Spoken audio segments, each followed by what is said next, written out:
अस्सलामुअलैकुम वरहमतुल्लाहि ताला वबरकातुहू। मेरे दोस्तों, मैं उम्मीद करता हूँ कि आप लोग अच्छे से होंगे, लेकिन आपसे मेरी एक छोटी सी गुजारिश है कि हज़रत अल्लामा मौलाना मुफ्ती मोहम्मद सलमान अज़हरी साहब क़िबला के लिए आप दुआएं ज़रूर करें। मैं भी दुआ करता हूँ कि अल्लाह तबारक व तआला हज़रत मौलाना मुफ्ती मोहम्मद सलमान अज़हरी साहब क़िबला को अपने हिफ्ज़ो अमान में रखे, क्योंकि मेरे दोस्तों, मुफ्ती सलमान अज़हरी साहब क़िबला पर 4 धारे लगे हैं, और वो कौन कौन से धारे हैं और उन धारों का मतलब क्या है, वीडियो हम देखते हैं। साथ मोहम्मद ज़ैफ, मौलाना मुफ्ती सलमान अज़हरी की गिरफ्तारी, उसके बाद उनके ऊपर संगीन धाराओं में मुकदमा लिखना, समर्थकों का हुजूम, समर्थकों का बाहर आना, उनके लिए दुआ करना, मीडिया का उनके खिलाफ जहरीले शब्द बोलना, ये सब सवाल खड़ा कर रहा है। लोग सवाल पूछने लगे कि क्या इस देश के अंदर हमारे लिए अलग कानून है क्या। मैं बात करूंगा मौलाना मुफ्ती सलमान अज़हरी पर जो मुकदमा दर्ज हुआ है उस पर बात करूंगा। नंबर 153A आईपीसी की धारा है, 505 ये भी आईपीसी की धारा है, 188, 114, इन 4 धाराओं में उनके ऊपर मुकदमा दर्ज हुआ है। तो क्या अब सलमान साहब जो है वो जेल से बाहर नहीं आ पाएंगे? इस पर सवाल पूछना है। क्या मौलाना मुफ्ती सलमान अज़हरी जेल में ही रह जाएंगे, या चुनावी एजेंडा के तहत उन पर यह कार्रवाई की जा रही है? लोगों के दिमाग में बड़े ख्याल आ रहे हैं कि क्या होगा, क्यों हो रहा है, कैसे हो रहा है, कब तक चलेगा। ये सारे सवाल जो हैं लोगों के मन को झंझोड़ रहा है। और मैंने सोचा क्यों ना हम एक न्यूज रूम में बैठकर 3 वकीलों को इकट्ठा करके और तीनों वकीलों से ये आईपीसी धारा जो है इसके बारे में जाने, और साथ ही साथ में उनसे ये भी पूछे क्या, क्यों, कैसे, कब तक, इसका अर्थ जो है वो हम आप तक पहुंचाएं। इस पर हमारे साथ बात करने के लिए अधिवक्ता सुहेल सिद्दीकी जी हैं, मोहम्मद फरहान सिद्दीकी साहब हैं, उज़ैफा अनीस साहब हैं जो अधिवक्ता हैं। सबसे पहले तो हम आपसे जानना चाहेंगे, ये आईपीसी धारा 153A जो एक्ट उनके ऊपर लगाया गया है, इसके तहत क्या लगता है कि क्यों गिरफ्तारी हुआ, क्या अब वो जेल में ही रहेंगे? बहुत सवाल है, क्यों, कब, कैसे, लोगों के दिमाग में आ रहा है। देखिए, आईपीसी की धारा 153A में जो कहती है वो, देखिए, पहली चीज तो ये उसको लगाने का सिविक रीजन है कि वो नॉन बेलेबल ऑफेंस है। ठीक है, उसमें जो पनिशमेंट है वो मतलब इधर 2 साल सजा, 3 साल सजा उसमें एक्सटेंडेड है। ठीक है, और या फिर कोई मॉनेटरी पनिशमेंट, या फिर दोनों। ठीक है, उसमें ये कहती है कि किसी भी धर्म, जात, मतलब स्थान के विषय, किसी भी व्यक्ति विशेष के खिलाफ कोई भी बात ऐसी कहना जो सद्भावना को बिगाड़े, या फिर किसी भी 2 समुदाय के बीच शत्रुता को बढ़ावा देने के एवज में ये धारा लगाई जाती है। ठीक है ना, और इसमें मतलब जो है वो ये नॉन बेलेबल ऑफेंस है। तो क्या उनके जो बयान है वो बयान से ये धारा सही साबित? नहीं, बिल्कुल। उन्होंने किसी चीज का, यही तो बता रहा हूँ, ना किसी धर्म का उन्होंने नाम लिया, ना किसी उन्होंने जो है वो भाषा को गलत कहा उन्होंने, ना किसी व्यक्ति विशेष के बारे में कहा, ना किसी समुदाय के बारे में कहा, कुछ तो कहा ही नहीं उन्होंने। तो हेट स्पीच की कैटेगरी में वो आती ही नहीं है। लेकिन सिर्फ उसको लगाने का जो रीजन है वो ये, एक तो नॉन बेलेबल ऑफेंस है, उनको जेल में जाकर ठूस दिया जाएगा, पहली चीज। दूसरी चीज ये कि फिर मैं वही बात कहूंगा, वो एक ईंधन है जो पॉलिटिकली जो है बीजेपी को फायदा पहुंचाएगा। ना वो राजनेता है, ना तो राजनेता है, और ना ही कभी उन्होंने चुनाव लड़ा है। तो आखिर उनके ऊपर ऐसा शिकंजा कसना, और उसके बाद मीडिया का उनके खिलाफ तरह तरह के टाइटल यूज करना, जैसे भड़काऊ, जहरीला, मुल्ला, मतलब ऐसा शब्द इस्तेमाल करना जिनसे लोग जुड़े हों, करोड़ों के तादाद में लोग जुड़े। उनका नाम आपने नहीं सुना क्या? पूरा क्या है उनका नाम? है मुफ्ती सलमान अज़हरी साहब। बस यही उनका एक अपराध है। उनका अपराध यही कि उनका नाम मुफ्ती सलमान अज़हरी साहब अपराध है, यही नाम, उनका नाम जो है यही अपराध है उनके लिए। आप वकील हैं तो थोड़ा सोच समझ के इस बात नहीं, कोई बस सोच, देखिए, हम वकील हैं, हमारा तो काम ही हमारा ही है कि आम जनता में जाकर सुधार करना, जो जनता, जो आम जनमानस जो पीड़ित हैं उनको जाके न्याय दिलाना, ये हमारा काम ही है। तो हम तो जो सच होगा, जो सामने देखेंगे वही बोलेंगे। तो ये कार्रवाई जो की जा रही है बिल्कुल गलत है। ये एटीएस ने जो गिरफ्तार किया गलत है। नहीं, एटीएस हो, एसटीएफ हो, कोई भी हो, ये कार्रवाई गलत है। ये गलत है। कार्रवाई गलत है। ये कार्रवाई होनी चाहिए क्योंकि उन्होंने उनके जो स्पीचेस में जो कंटेंट थे, वो कंटेंट में ऐसा कुछ है ही नहीं जो हेट स्पीच को अट्रैक्ट करे। कोर्ट में चलेगा ये केस?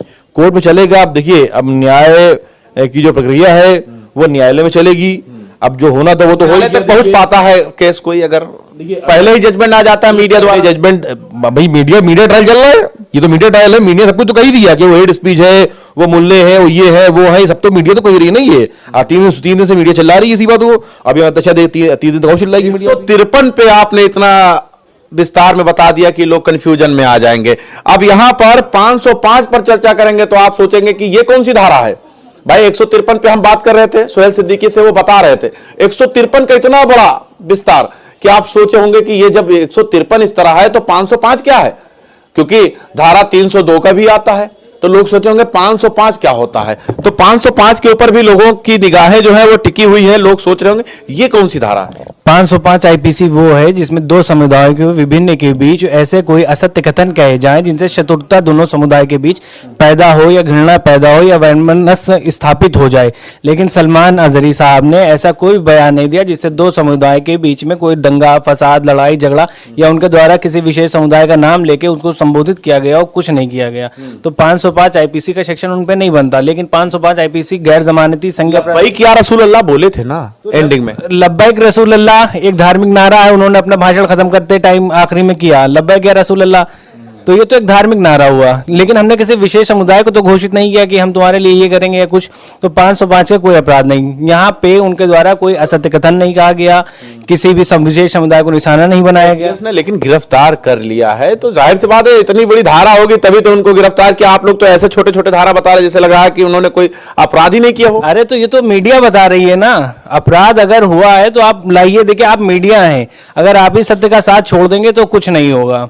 आप मीडिया का ट्रायल चल रहा है, मीडिया तो सब कुछ बताती चली आ रही है। तो न्यायालय किस लिए बना है? न्यायालय में प्रक्रिया है। न्यायालय आप साबित नहीं कर, अगर अपराध हुआ है तो उसको साबित करने के लिए न्यायालय है। न्यायालय साबित करेगा, पुलिस विवेचना करेगी। लेकिन मीडिया पहले ही अपराधी घोषित करे दे। ये कहाँ का न्याय हुआ? अभी लाखों लोग होते हैं जिनको कुछ नहीं होता, वो बेचारे जेल में है, सड़ रहे, बाद में उनको बाइज्जत बरी कर दिया जाता है। तो उनको साथ जो मानसिक प्रताड़ना होती है उसको कौन देखेगा? तो आप ही हैं जो सत्य का साथ देंगे। अगर मीडिया गलत साबित करेगी तो कैसे? जहरीला मुल्ला पता नहीं क्या क्या शब्द बोल रहे हैं। सिर्फ एक मुसलमान विशेष समुदाय को निशाना बनाने के लिए, अपने टीआरपी हाई करने के लिए है, बाकी कुछ नहीं। बाकी कुछ नहीं नजर आ रहा आपको। देखिए 505 की जो धारा है वो भी धाराशाही हो गया। साफ कहना है कि देखिए ये दो धारा आपने समझ लिया होगा, 153A 505। लेकिन एक चीज और हम जरूर कहना चाहते हैं कि हैदराबाद के एक कद्दावर नेता है, भारतीय जनता पार्टी में है, उनका नाम टी राजा है। भद्दी भद्दी गालियां देते हैं, लेकिन उनके लिए मीडिया द्वारा कोई भी ऐसा खबर नहीं चलाया जाता। ना तो उनको हेट स्पीच में शामिल किया जाता है, ना तो उनको भड़काऊ में शामिल किया जाता है। लेकिन अगर जो नेता नहीं है वो बोल देते हैं तो उनके ऊपर कार्रवाई हो जाता है। अब हम समझने की कोशिश ये करेंगे कि धारा 114 के तहत जो मुकदमा दर्ज हुआ है इससे क्या होगा, क्यों होगा, इस पर बात करने के लिए फरहान साहब क्या कहेंगे? देखिए धारा 114, अब एटीएस ने अगर गिरफ्तार की है तो आपको क्या लगता है कि धारा 114 कितनी बड़ी होगी? भाई कम से कम आजीवन कारावास होना चाहिए उसमें, या फिर उसमें पनिशमेंट जो होना चाहिए वो डेथ पनिशमेंट होना चाहिए। लेकिन 114 क्या है? 114 बहुत हल्की धारा है जिसमें एक्सटेंडेड टू 3 इयर्स। ठीक, मुझे तो यही मालूम चलता है कि एटीएस अगर गिरफ्तार करती है तो भाई बहुत संगीन धारा होगी। हम आपको बता रहे हैं कि 114 क्या है। 114 है मात्र किसी व्यक्ति द्वारा उकसाया जाना किसी को, चाहे वो व्यक्ति उस जगह पर मौजूद हो या ना हो। तो मौलाना साहब ने उकसाने वाली ऐसी कौन सी बात कह दी थी जो उनके पूरे उसमें भाषण में है? उन्होंने कोई ऐसी बात नहीं कही, पहली चीज। और दूसरी चीज, 114 कोई इतनी बड़ी धारा नहीं है कि जिसके ऊपर एटीएस अरेस्ट करे। ऐसी कोई बहुत बड़ी धारा नहीं है। लेकिन गिरफ्तार किया है ना। अब अगर गिरफ्तार, हम तो ये कहते हैं कि मीडिया जिस हिसाब से ट्रायल चला रही है, कोर्ट्स में लगा देने चाहिए ताले और मीडिया ही ट्रायल करे। भाई यहाँ तो एफटीसी का प्रोविजन है, भाई 1 हफ्ते के बाद डेट लगती है, फिर हर हफ्ते डेट लगती है एफटीसी में। ठीक, उसमें यह दिया जाता है कि जो भी अभियुक्त है उसको जल्द से जल्द पनिशमेंट दे दिया जाए। लेकिन हम तो ये कहते हैं कि इसमें भी ताला लगा करके मीडिया को ही ट्रायल दे देना चाहिए। सुबह आएगी न्यूज और रात तक उसको अरेस्ट करके जेल वेल भेज करके उसको सजा सुना दी जाएगी। बेहतर तरीका यह है कि मीडिया को ही ट्रायल दे देना चाहिए और जो न्यायालय है न्यायालय में ताला लगा देना चाहिए हमारे हिसाब से। मतलब ताला लग जाना चाहिए। ताला लग जाना चाहिए भाई। मीडिया ही जब कोर्ट है तभी तो लोग को भरोसा है, अब कोर्ट पे ताला लग जाएगा तो कैसे? कोर्ट पे ताला इसलिए लग जाना चाहिए कि जब मीडिया ही पूरा पूरा ट्रायल लड़े ले रही है तो कोर्ट क्या कर रहा है फिर? कोर्ट किस लिए बना है भाई? जब तक के जो अपराध साबित ना हो जाए अपराधी के ऊपर तब तक के वो अपराधी नहीं है। लेकिन मीडिया क्या करती है? मीडिया उसको पहले ही अपराधी बना देती है, जबकि ऐसा नहीं होना चाहिए। कम से कम आप ये देखिए कि उसके ऊपर आरोप लगा है, अभी सिद्ध नहीं हुआ है। सिद्ध कौन करेगा? सिद्ध तो न्यायालय करेगा ना, या मीडिया शायद सिद्ध कर देगी। तो मीडिया को ऐसे लांछन नहीं लगाने चाहिए, पहले तय तक जाना चाहिए कि क्या इसकी सत्यता है और क्या नहीं। बिल्कुल। देखिए 3 धारा तो हम समझ गए हैं और चौथा धारा जो लगा है उस पर हम चर्चा करेंगे। देखिए 3 धारा का साफ कहना है कि जैसे 153A, 505, 188, 114 अगर इन धाराओं का पालन नहीं करते हैं तो 188 लग जाता है। यानी अगर किसी व्यक्ति को मालूम हो कि आगे जाएंगे तो मेरे लिए खतरा है और अगर वो फिर भी जाएगा तो उसके लिए 188 है। यानी कानून यही कह रहा है कि अगर आपको पता है कि ये कानून हमारे ऊपर लागू होता है और आप फिर भी कर बैठते हैं तब आपके ऊपर 188 के तहत मुकदमा दर्ज होगा और आप जेल में जाएंगे। लेकिन अब इन सारे सवालों से आप हो सकता है अभी तक बेखबर रहे होंगे, लेकिन अब आपको खबर लग गई है कि इन धाराओं से मौलाना मुफ्ती सलमान अजहरी को कुछ नहीं होगा। वो बहुत जल्द